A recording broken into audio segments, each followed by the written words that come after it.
Hi students, welcome back to our science class. Today we will study the 10th chapter of standard 7 science, that is respiration in organisms. Okay, this is your 10th chapter. In this chapter we are going to study about respiration. In the previous class we are already studying about respiration. Respiration is essential for the survival of every living organism, whether it may be plant or animal. ജീവനുള്ള എല്ലാ വസ്തുക്കളിലും അത്യാവശ്യമായിട്ടുള്ള കാര്യമാണ് respiration എന്ന് പറയുന്നത്. So in this chapter we are going to study about respiration in detail. Okay,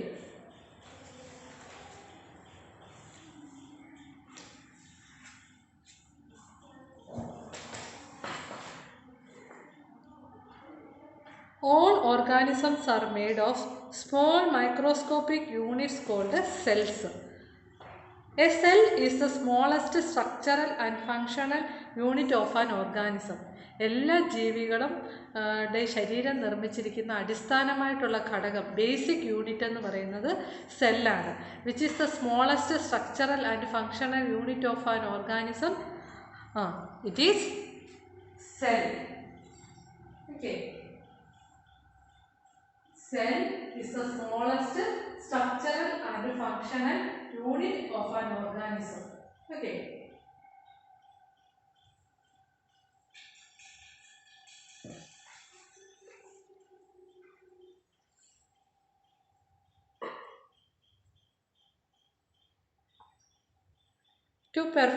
To perform certain functions such as nutrition, transport, excretion and reproduction, to perform these functions the cells need energy.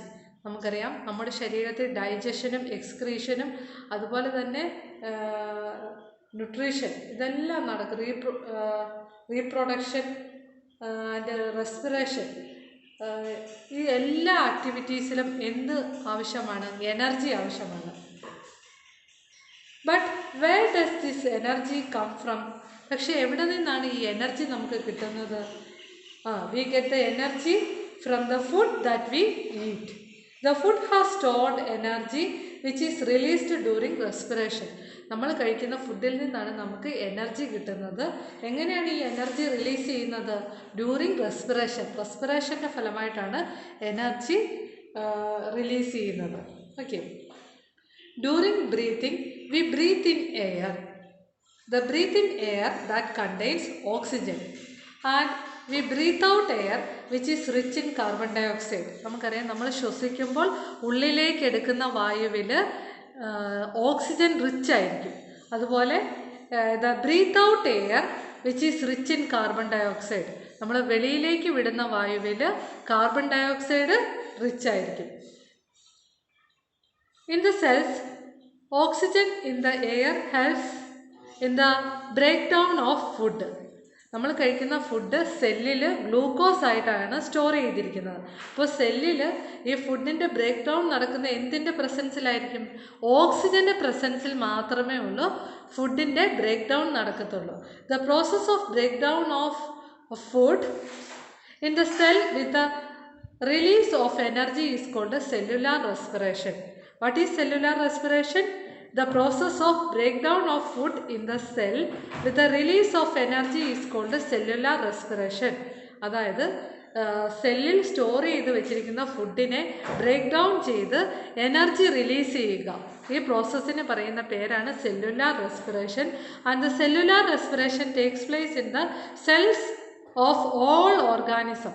എല്ലാ ജീവികളുടെയും സെല്ലിലായിരിക്കും cellular respiration നടക്കുന്നത്. There are two types of cellular respiration: aerobic respiration and anaerobic respiration. First one is aerobic respiration. In the cells, the food glucose is broken down into carbon dioxide and water using oxygen. When the breakdown of glucose occurs with the use of oxygen, it is called aerobic respiration. അതായത് സെല്ലിൽ store ചെയ്തിരിക്കുന്ന ഫുഡിനെ break down ചെയ്ത് carbon ഡയോക്സൈഡും വാട്ടറും release ചെയ്യുന്നു. ഈ break down ചെയ്യുന്ന ഈ പ്രോസസ്സിൽ ഓക്സിജൻ പ്രസൻ്റ് ആണ്. So this respiration is called aerobic respiration. Okay, aerobic respiration the food is break down in the presence of oxygen. Okay. And in the case of anaerobic respiration, food can also be break down without using oxygen. This is called anaerobic respiration. Anaerobic respiration oxygen absent ആയിരിക്കും.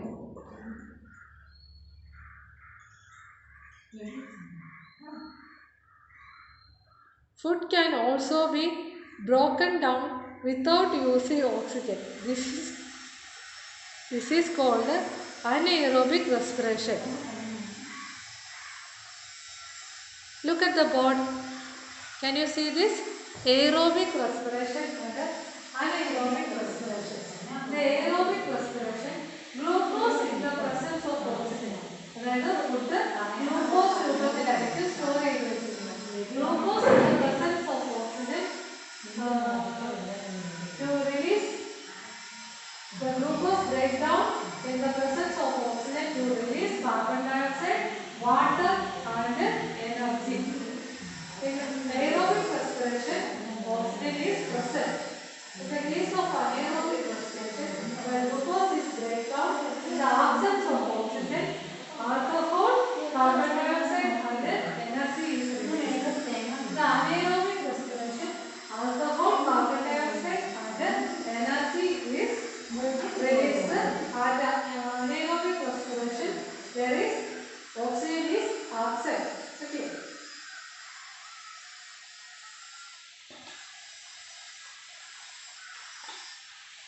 Some organisms such as yeast that can survive in the absence of air, they are called anaerobes. അതായത് നിങ്ങൾ east കണ്ടിട്ടില്ലേ? ഈസ്റ്റിൽ anaerobic respiration ആണ് നടക്കുന്നത്. കാരണം എന്നാന്ന് പറഞ്ഞാൽ ഈസ്റ്റിന് സർവൈവ് ചെയ്യാനായിട്ട് എയർ അല്ലെങ്കിൽ ഓക്സിജൻ ആവശ്യമില്ല. In the absence of oxygen glucose breaks down into alcohol and carbon dioxide. Okay. Yeast are single celled organism. Yeast എന്ന് പറഞ്ഞാൽ എന്താണ്? ഒരു സിംഗിൾ സെൽഡ് ഓർഗാനിസമാണ്. They respire anaerobically. And during this process yield alcohol. Therefore, they are used to make wine and beer.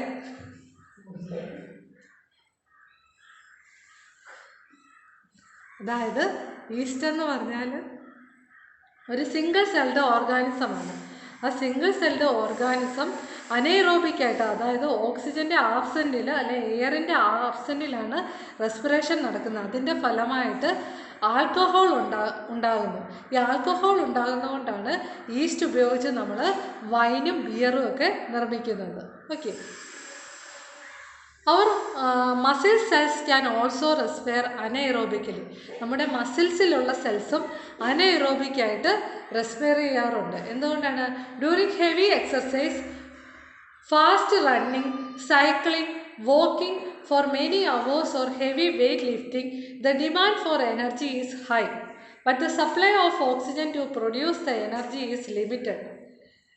Then anaerobic respiration takes place in the muscle cells to fulfill the demand of energy. നമ്മൾ നന്നായിട്ട് exercise ചെയ്യുമ്പോഴും അതുപോലെ തന്നെ cycling, walking ഇതെല്ലാം നടക്കുമ്പോൾ നമുക്കറിയാം നമുക്ക് energy ഒരുപാട് ആവശ്യമാണ്. ഈ എനർജി എവിടെ നിന്നാണ് കിട്ടുന്നത്? എനർജി നമ്മുടെ സെല്ലിൽ സ്റ്റോർ ചെയ്ത് വെച്ചിരിക്കുന്ന എനർജിയാണ് യൂസ് ചെയ്യുന്നത്. But the supply of oxygen to produce the energy is limited. പക്ഷേ അവിടെ ഓക്സിജൻ്റെ സപ്ലൈ എന്ന് പറയുന്നത് എക്സർസൈസ് ചെയ്യുമ്പോഴത്തേക്കിനൊക്കെ വളരെ ലിമിറ്റഡ് ആയിരിക്കും. Then anaerobic respiration takes place in the muscle cells to fulfil the demand of energy. അതുകൊണ്ട് തന്നെ ഈ മസിൽസിൽ അനൈറോബിക് റെസ്പിറേഷൻ ആയിരിക്കും നടക്കുന്നത്. Okay, can you see this? The muscles glucose in muscles in the absence of oxygen there is lactic acid and energy is released. Okay, and why you get muscle cramps after heavy exercise? നമുക്കറിയാം നമ്മൾ നന്നായിട്ട് exercise ചെയ്തതിന് ശേഷം നമ്മുടെ മസിൽസിനൊക്കെ pain ഉണ്ടാകും. എന്തുകൊണ്ടാണ് ഇങ്ങനെ muscle pain ഉണ്ടാകുന്നത്? The muscle cramps occurs when the muscle cells respire anaerobically, അതായത് നമ്മുടെ മസിൽ സെൽസ് അനൈറോബിക് ആയിട്ട് റെസ്പയർ ചെയ്യുന്നതുകൊണ്ടാണ് നമുക്ക് മസിൽ പെയിൻ ഉണ്ടാകുന്നത്. The partial break down of glucose produces lactic acid, അതായത് അവിടെ ഗ്ലൂക്കോസിനെ പാർഷ്യലായിട്ട് ബ്രേക്ക് ഡൗൺ ചെയ്യുന്നു, അതിൻ്റെ ഫലമായിട്ട് ലാക്റ്റിക് ആസിഡ് ഉണ്ടാകുന്നു. The accumulation of lactic acid causes muscle cramps, ഈ ലാക്റ്റിക് ആസിഡ് അക്യുമുലേറ്റ് ചെയ്യുന്നത് കൊണ്ടാണ് നമുക്ക് മസിൽ ക്രാംസ് ഉണ്ടാകുന്നത്. We get relief from the cramps after hot water bath or massage, അതായത് നമുക്ക് ഈ മസിൽ ക്രാംസിൽ നിന്ന് റിലീഫ് കിട്ടും. നമ്മൾ നന്നായിട്ട് ഹോട്ട് വാട്ടർ ബാത്തിങ്ങോ അല്ലെങ്കിൽ നന്നായിട്ട് മസാജ് ചെയ്യുമ്പോഴോ നമുക്ക് ഈ മസിൽ പെയിനിൽ നിന്ന് റിലീഫ് കിട്ടും. എന്തുകൊണ്ടാണ്? It improves the circulation of blood, അതായത് ഹോട്ട് വാട്ടർ ബാത്തിങ്ങും മസാജും നമ്മുടെ ബ്ലഡ് സർക്കുലേഷൻ ഇംപ്രൂവ് ചെയ്യുന്നു. As a result the supply of oxygen to the muscle cells increase, ഇതിൻ്റെ ഫലമായിട്ട് ഓക്സിജൻ സപ്ലൈ മസിൽ സെൽസിലോട്ടുള്ള ഓക്സിജൻ സപ്ലൈ ഇൻക്രീസ് ചെയ്യുന്നു. The increase in the supply of oxygen result in the complete break down of lactic acid into carbon dioxide and water, അതായത് ഈ oxygen supply കൂടുമ്പോഴത്തേക്കിന് അവിടെ lactic acid complete ആയിട്ട് break down ചെയ്ത് carbon ഡയോക്സൈഡും വാട്ടറും release ചെയ്യുന്നു. So we get relief from the muscle cramps. Okay, next is breathing. What is breathing? Breathing means taking in air that is rich in oxygen and give out air rich in carbon dioxide with the help of respiratory organs. Respiration എന്ന് പറഞ്ഞാൽ എന്താണ്? നമ്മൾ air അകത്തേക്ക് എടുക്കുക, ഉള്ളിലേക്ക് എടുക്കുന്ന എയറിൽ ഓക്സിജൻ്റെ അളവ് റിച്ച് ആയിരിക്കും, അതുപോലെ വെളിയിലേക്ക് വിടുന്ന എയറിൽ കാർബൺ ഡയോക്സൈഡിൻ്റെ അളവും റിച്ച് ആയിരിക്കും. The taking in air rich in oxygen into the body is called inhalation. നമ്മൾ എയർ അകത്തേക്ക് എടുക്കുക, ഓക്സിജനെ അകത്തേക്ക് എടുക്കുന്ന ആ പ്രോസസ്സിനെ ഇൻഹലേഷൻ എന്ന് പറയുന്നു. The taking in of air rich in oxygen into the body is called inhalation and giving out of air rich in carbon dioxide that is called exhalation. Carbon ഡയോക്സൈഡിനെ വെളിയിലേക്ക് വിടുന്ന പ്രോസസ്സിന് എക്സ്ഹലേഷൻ എന്ന് പറയുന്നു. It is a continuous process, ഇതൊരു continuous പ്രോസസ്സാണ്. During breathing inhalation and exhalation takes place alternately, അതായത് ബ്രീത്തിങ്ങിൽ ഇൻഹലേഷനും എക്സ്ഹലേഷനും ഓൾട്ടർനേറ്റ് ആയിട്ടാണ് നടക്കുന്നത്. A breath means 1 inhalation plus 1 എക്സ്ഹലേഷൻ. ഒരു ബ്രീത്ത് എന്ന് പറഞ്ഞാൽ അതിലൊരു ഇൻഹലേഷനും കാണും, ഒരു എക്സ്ഹലേഷനും കാണും. What is breath rate? The number of times a person breathes in a minute is termed as breath rate. Breath rate എന്ന് പറഞ്ഞാൽ ഒരാൾ ഒരു മിനിറ്റിൽ എത്ര തവണ ബ്രീത്ത് ചെയ്യുന്നുണ്ടോ ആ ഒരു റേറ്റിനെയാണ് ബ്രീത്തിങ് റേറ്റ് എന്ന് പറയുന്നത്. Okay, so these are all today's topic. Today we are studying about cell is the smallest structural and functional unit of an organism. Cellular respiration, there are 2 types of cellular respiration, that is aerobic respiration and anaerobic respiration. Aerobic respiration means here glucose is break down in the presence of oxygen to form carbon dioxide, water and energy. And in the case of anaerobic respiration, glucose is break down in the absence of oxygen and alcohol, carbon dioxide and energy is released. Okay, you study well.